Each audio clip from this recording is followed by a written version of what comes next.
Tu vis une aussi grande que mensongère qu'elle t'a appris à la nommer liberté. Chaque jour, tu te réveilles, te regardes dans le miroir et vois un homme libre. Libre de choisir un travail que tu détestes, libre d'accepter des miettes de respect, libre de reproduire les mêmes schémas qui te maintiennent invisible.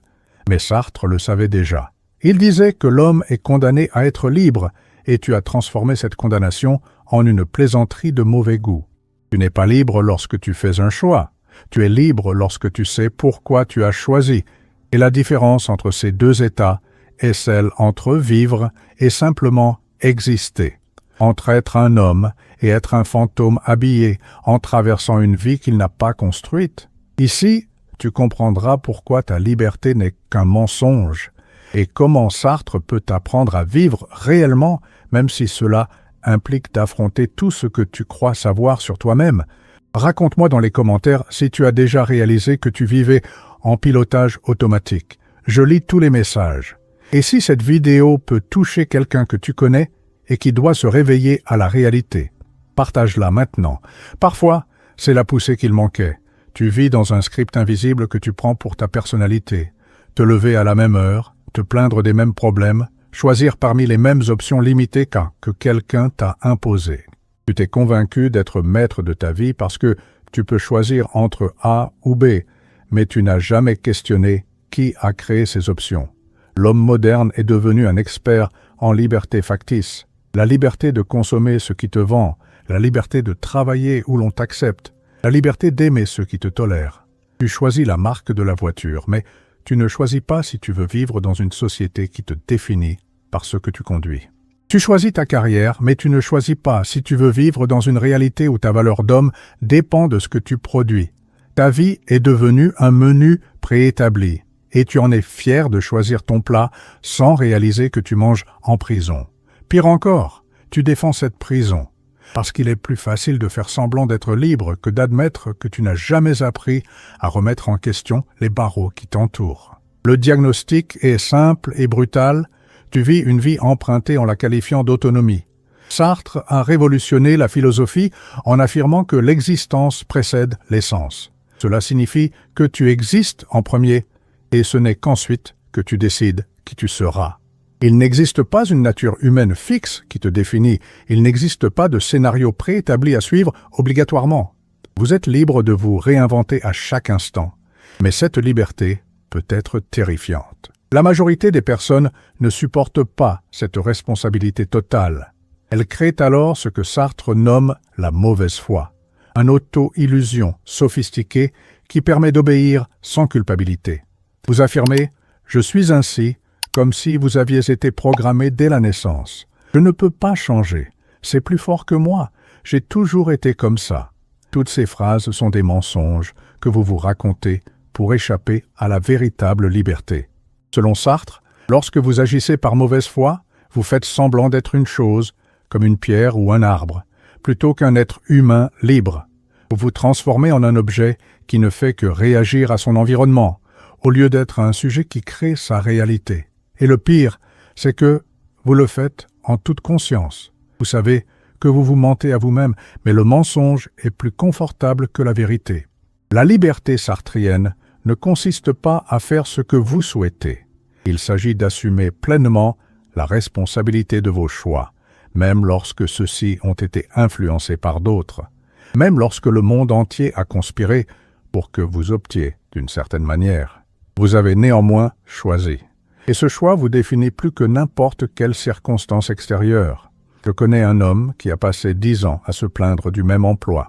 Chaque jour, il rentrait chez lui irrité, racontant à quel point son supérieur était un imbécile, ses collègues hypocrites, et comme l'entreprise ne valorisait personne. Pourtant, il restait là, parce qu'il avait des factures à payer, parce que le marché était difficile, parce qu'il approchait de la quarantaine et que ce n'était plus le moment de prendre des risques. Un jour, je lui ai demandé « Pourquoi ne pars-tu pas ?» Et il m'a donné la réponse classique de la mauvaise foi « Je n'ai pas le choix, je dois travailler. » Comme s'il n'y avait que cet emploi dans le monde. Comme s'il était une victime des circonstances, plutôt qu'un homme qui choisissait, chaque jour, de rester dans une situation qui le détruisait. Il s'était convaincu qu'il était trop responsable pour partir, trop mûr pour rêver, trop réaliste pour essayer. Mais la vérité, c'est qu'il avait peur. Peur de découvrir qu'il n'était peut-être pas aussi compétent qu'il le pensait. Peur de sortir de sa zone de confort et de réaliser que la vie pouvait être différente et qu'il avait gaspillé des années à faire semblant de n'avoir pas d'option. Cet homme vivait dans une prison de verre. Il pouvait voir le monde dehors, mais refusait de briser le mur. Et le plus tragique, c'est qu'il défendait cette prison comme si c'était une forteresse. « Au moins, j'ai la stabilité », disait-il. La stabilité pour être malheureux, en toute sécurité, liberté de choisir entre différentes formes de souffrance. Le problème n'est pas que vous n'ayez pas de choix. Le problème, c'est que vous choisissez sans conscience. Vous laissez les autres définir vos options, puis vous vous enorgueillissez de choisir dans cette limite. C'est comme si quelqu'un vous enfermait dans une pièce avec 2 portes, et que vous vous sentiez libre parce que vous pouvez choisir par laquelle sortir. Sartre montre que la véritable liberté commence lorsque vous remettez en question qui a construit la pièce, lorsque vous demandez pourquoi il n'y a que 2 portes, lorsque vous considérez la possibilité de briser le mur. Mais cela exige quelque chose que la majorité des hommes ont perdu, le courage d'affronter l'angoisse de la liberté totale. Parce que lorsque vous réalisez que vous êtes entièrement libre, vous prenez aussi conscience que vous êtes entièrement responsable. Vous ne pouvez plus blâmer vos parents, la société, les circonstances. Chaque échec est le vôtre. Chaque victoire vous appartient. Chaque moment de médiocrité est un choix que vous avez fait. Et cela fait plus peur que n'importe quelle prison extérieure. La stratégie sartrienne est simple et brutale. Cessez de prétendre être victime de vos propres décisions. Assumez que vous avez choisi tout ce que vous avez aujourd'hui, même ce que vous détestez, parce que si vous avez choisi, vous pouvez aussi choisir autrement. Mais si vous continuez à faire semblant de n'avoir eu aucun choix, vous resterez prisonnier de la même vie qu'avant.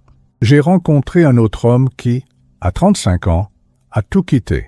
Carrière stabilisée, mariage solide, maison propre. Tout le monde disait qu'il était devenu fou. « Tu as tout ce qu'un homme peut désirer », disait-il. Mais il a regardé sa vie et a vu une prison dorée. Il a déménagé dans une autre ville, lancé une entreprise dont il rêvait depuis toujours, mis fin à une relation qui fonctionnait, mais ne le rendait pas heureux. Il a perdu de l'argent, des amis, l'approbation de sa famille. Mais il a gagné quelque chose qu'il n'avait jamais eu, la sensation de vivre sa propre vie. Ce n'était pas facile. Il a connu des moments de panique, des nuits sans sommeil, des doutes dévastateurs. Mais il a compris ce que Sartre voulait dire par liberté authentique. Ce n'est pas la liberté de faire ce que l'on veut, c'est la liberté de choisir qui l'on va devenir, même lorsque tout le monde pense que l'on a tort. 3 ans plus tard, il m'a dit quelque chose que je n'ai jamais oublié. Pour la première fois de ma vie, je me regarde dans le miroir et je reconnais la personne qui m'y regarde.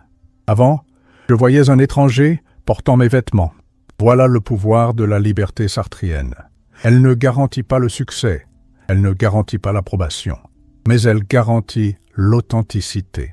Si une quelconque partie de cette vidéo vous a amené à réfléchir sur les choix que vous avez faits sans jamais les remettre en question, marquez ce moment dans les commentaires. C'est là que commence la transformation. Et si tout cela vous paraît pertinent jusqu'ici, laissez un like. Non pas pour moi, mais pour témoigner que vous avez compris la différence entre une liberté authentique et une liberté de façade. Le tournant commence lorsque vous cessez de défendre vos limitations comme s'il s'agissait de vertus. Arrêtez de dire « je suis comme ça » et commencez à vous demander « pourquoi ai-je choisi d'être ainsi ?» Cessez d'utiliser la responsabilité comme prétexte à la lâcheté et commencez à utiliser la liberté comme un outil de transformation. Sartre enseigne que l'angoisse est le signe que vous êtes sur le bon chemin. Lorsque vous ressentez cette pression dans la poitrine en envisageant un changement radical, ce n'est pas votre corps qui vous avertit de faire une pause. C'est votre conscience qui vous signale que vous êtes sur le point de faire un véritable choix pour la première fois. La mise en pratique est dévastatrice dans sa simplicité. Regardez votre vie et identifiez tout ce que vous détestez, mais continuez à faire. Le travail qui vous tue, la relation qui vous diminue, les amis qui vous critiquent plus qu'ils ne vous soutiennent. Maintenant, Cessez d'inventer des raisons pour continuer. Cessez de faire semblant de n'avoir pas le choix. Avez-vous peur de sortir de votre zone de confort? C'est normal. Sartre déclarait que la liberté s'accompagne d'angoisse. Vous avez peur de vous tromper? Là aussi, c'est normal. Mais préférez-vous vous tromper en essayant d'être vous-même ou réussir en étant ce qu'on vous a dit d'être? La sécurité que vous recherchez en maintenant tout tel quel est la même que celle d'un prisonnier habitué à sa cellule. Commencez petit, si nécessaire. Choisissez quelque chose de simple que vous faites par habitude et faites-le différemment. Pas parce que cela changera votre vie, mais parce que cela vous rappellera que vous avez le pouvoir de choisir. Et lorsque vous en prendrez conscience, vous découvrirez que la liberté est un muscle à exercer chaque jour. La différence entre l'homme libre et l'homme en prison ne réside pas dans les circonstances extérieures, elle réside dans la conscience intérieure. L'homme libre sait qu'il choisit, même lorsque les options sont limitées. L'homme enchaîné fait semblant de ne pas choisir, même lorsque le monde lui appartient. Sartre ne souhaite pas que vous soyez confortable. Il veut que vous soyez conscient. Il ne promet pas que la liberté vous rendra heureux. Il promet qu'elle vous rendra réel. Et cela vaut plus que n'importe quel bonheur emprunté que vous bâtissez sur des mensonges à propos de vous-même. Vous avez passé toute votre vie à entendre que vous êtes libre, mais personne ne vous a appris que la véritable liberté fait mal, que remettre en question tout ce que vous croyez sur vous-même est un processus douloureux et solitaire, que prendre l'entière responsabilité de vos choix signifie renoncer à toutes les excuses qui vous maintiennent dans la médiocrité. Mais de l'autre côté de cette souffrance se trouve quelque chose que la majorité des gens n'expérimentent jamais. La sensation de vivre réellement sa propre vie, de se regarder dans le miroir et de reconnaître la personne qui se tient là, de prendre des décisions qui émanent de l'intérieur et non de l'extérieur, d'être l'auteur de son histoire et non un personnage de celle d'autrui. La question que Sartre vous laisse n'est pas de savoir si vous souhaitez être libre, c'est si vous avez le courage d'admettre que vous l'êtes déjà et que tout ce que vous possédez aujourd'hui résulte de vos choix. Même les choses que vous détestez, même les situations que vous qualifiez de sans issue. Maintenant, dites-moi, allez-vous continuer à vous prétendre victime de vos propres décisions ou avez-vous compris que la véritable liberté commence lorsque vous cessez de vous mentir à vous-même? Inscrivez cela dans les commentaires.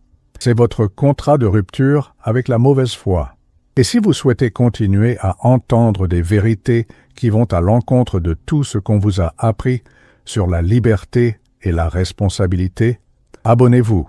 Ici, le confort du mensonge ne survit pas. Seul le courage de la vérité prévaut.